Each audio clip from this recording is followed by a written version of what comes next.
Welcome to the PCFL show. This week we've got highlights from our Week 3 games and previews for the upcoming Week 4.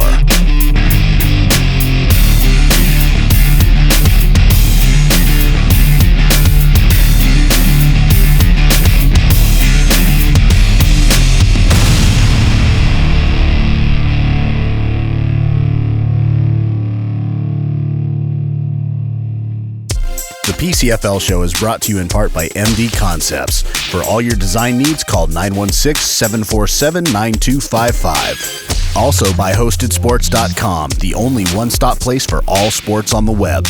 Be sure to like the PCFL Facebook page and PCFL show links and share those links so we can get more friends, family, and fans involved with their local teams.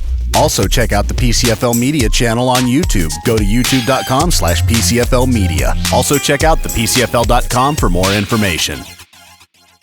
Let's get right to the Week 3 highlights. The Wolves started this game off with a well-placed kickoff and come up with the recovery. They then start to move the ball down the field. But this interception by Chad Kakabine stopped the drive. That set up this run by El Ray Henry, who takes it outside and goes 62 yards for the touchdown. Danny Betancourt puts the point after through, and the Barnstormers are up 7-0. Turnovers affected both teams in the first half.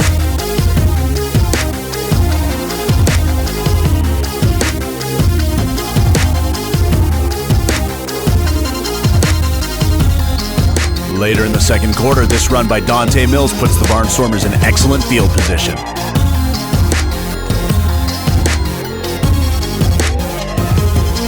Two plays later on third down, Will Kilday scrambles, looks, and finds Will Lawrence for the reception. And on the very next play, Derek Morrison takes it in for the touchdown. Betancourt's PAT is good, 14-0 at the half.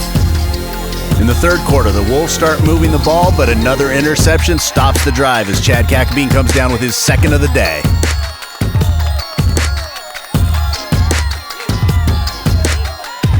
That set up this field goal, and the Barnstormers extend their lead. But the Wolves answer back on the next possession. Quarterback Teddy Anderson hits C.J. Smith for the touchdown. The Wolves go for two, but it's no good. Later in the quarter, they're driving again, but another interception costs them as Jeff Smith comes down with this pick and takes it back 56 yards.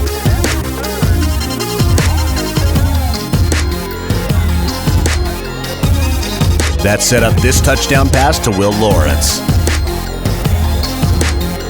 Another point after for Danny Betancourt, who is perfect on the day. And later in the fourth, the scoring was capped off by this tough Derek Morrison touchdown run.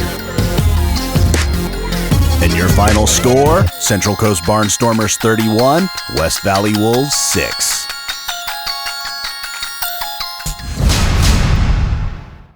The scoring kicked off early in the first as quarterback Ronnie Small hits Anthony Ramirez for the touchdown. The two-point conversion is good, and it's 8-0 Hurricanes.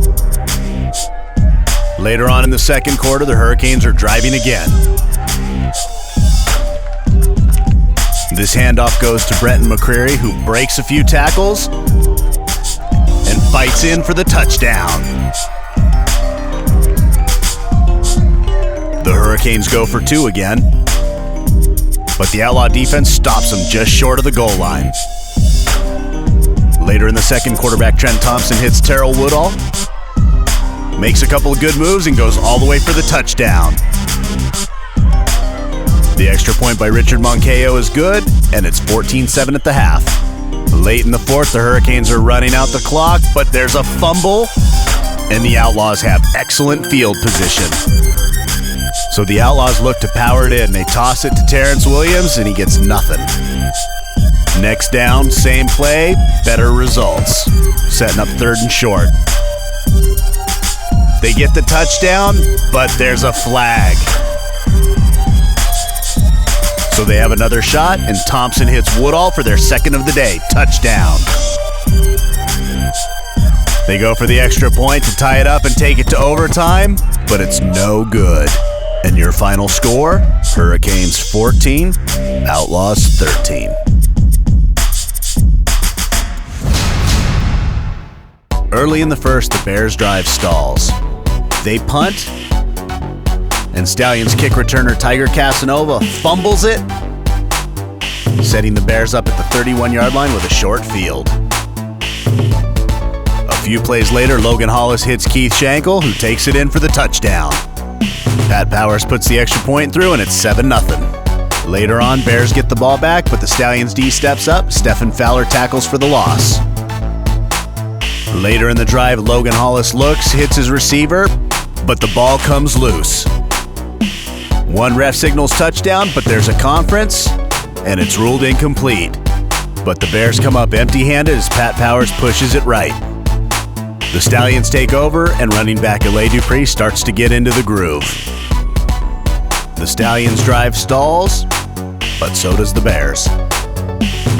The Bears go to punt, but there's a bad snap, and Chet Maxim recovers the ball and takes it to the house for 25 yards and a touchdown.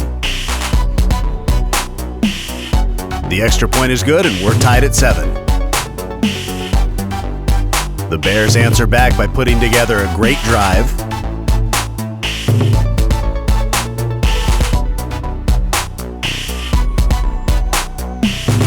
But Stephen Fowler grabs the ball and takes it back 33 yards.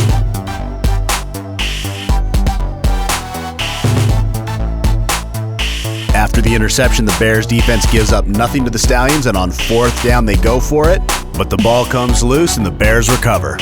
And on the very next play, Logan Hollis Jr. is picked off by Anthony Palomino. Later in the 4th, the Bears are on the goal line in scoring position. Jason Walker's sack puts them back a little bit. On the next play, Logan Hollis Jr. scrambles, but gets stopped short of the goal line. And after missing a field goal early, they opt to go for it on 4th down. But the Stallions defense steps up and the Bears come away with nothing. The game goes to overtime and Pat Powers connects on the game winner. Your final score, Bears 10, Stallions 7. The PCFL show is brought to you in part by Graves Video Production. Capture life's great moments. Go to gravesvideo.net. Also in part by Sweet 51 Video Productions, official videographer for the West Valley Wolves. You are watching the PCFL show with your host, Angry Mike.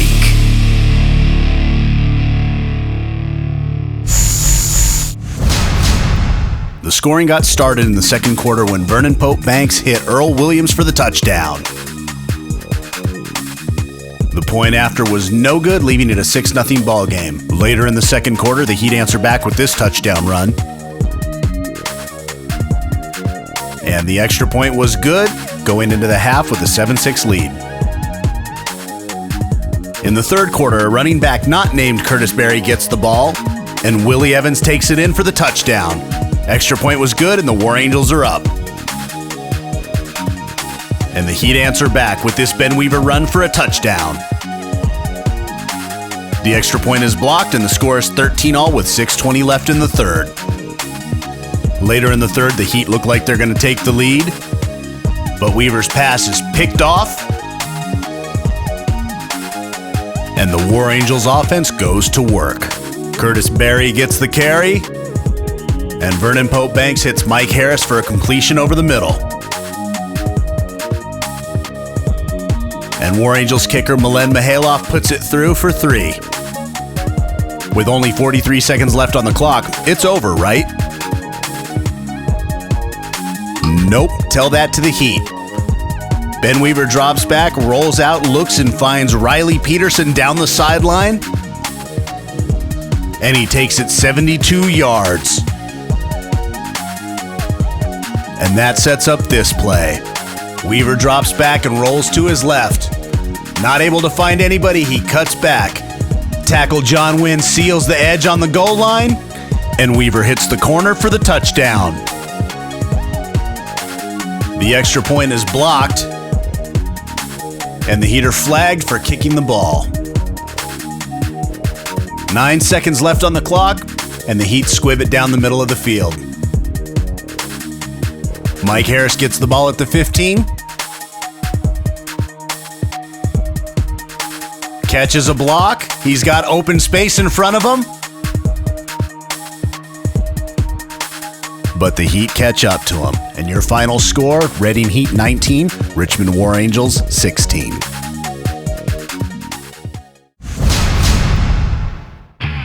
If 3 words can sum up this game, it's defense, defense, defense. Lee Dunn picks off the ball early, but the Chiefs punt, give back good field position, and the longest tenured Chief, Fred White, gets the sack. The Furies' defense answers back on 3rd down as Art Acosta and Chris Moore get in for the sack. The Chiefs punt, the Fury have good field position, and it sets up this field goal attempt, but the snap is bobbled. The Chiefs get the ball, but not for long as there's a fumble on the play. Brandon Babcock scoops it up, but Kyle Allen prevents him from scoring. 3 plays later, Nick Whitaker boots the field goal. Later in the second quarter, linebacker Buddy Connor shoots through and sacks the quarterback. A Fury pass interference call sets up 1st and goal at the 1, but the Chiefs are unable to get in. The defense takes the field, and Buddy Connor hits the running back in the end zone, and it looks like a safety.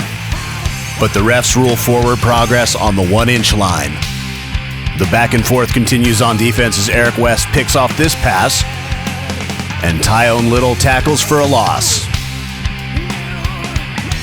Later on in the 3rd quarter, Robbie Longan gets open down the sideline.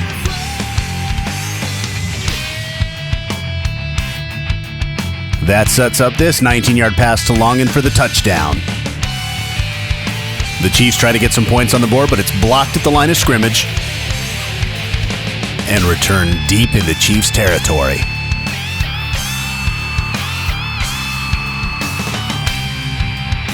Kicker Naveed Nayakin isn't afraid of contact, helps slows it up, and Jay Brown tackles him to save the touchdown. 2 plays later, Buddy Connor forces the fumble, and the Chiefs recover. The defensive onslaught from both sides continues for the rest of the game. Here, Matt Bryant gets a sack, and your final score, Fury 10, Chiefs nothing.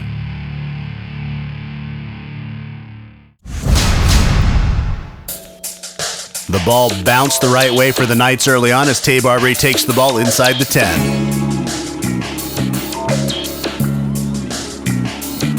They follow that up with a quick John Russell pass to Tony Duplessis for the touchdown. Angelo Jeffries runs in the 2-point conversion, and it's 8-0 Knights. This completion put the Knights down at the 1-yard line. It looks like they had scored on this play, but a penalty kept it out, setting up this touchdown to Mackie McDuffie. Later in the quarter, there was also this touchdown to McDuffie, who finished with 5 receptions for 105 yards and 2 touchdowns. The Giants' swarming defense keeps them out of the end zone on this play. And the Knights' defense comes up with a huge play of their own as John Fernandez strips the ball and takes it 50 yards for the touchdown.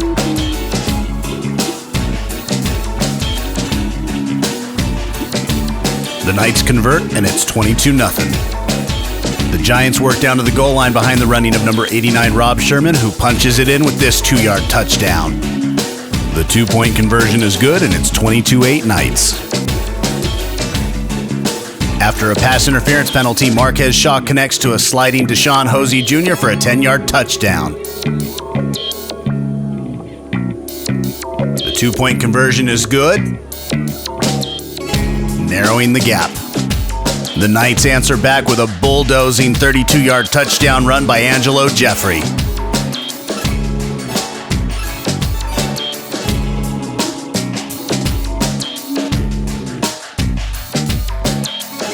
The Giants start moving the ball again, but a fumble stalls the drive, and it's recovered by Jonathan Hampton. The Knights try to take advantage quickly, and on 1st down, they connect with Mackie McDuffie for his 2nd touchdown of the day for 52 yards. The conversion is no good, and the Giants answer back as Shaw hits Hosey Jr. for a touchdown.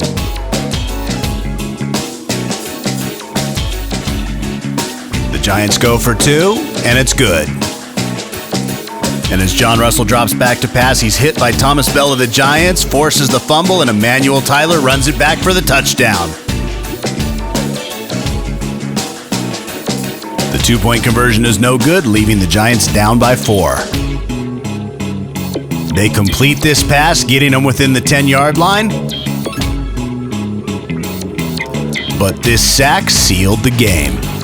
And your final score, NorCal Knights 34, Golden State Giants 30. Let's take a look at this week's Performers of the Week.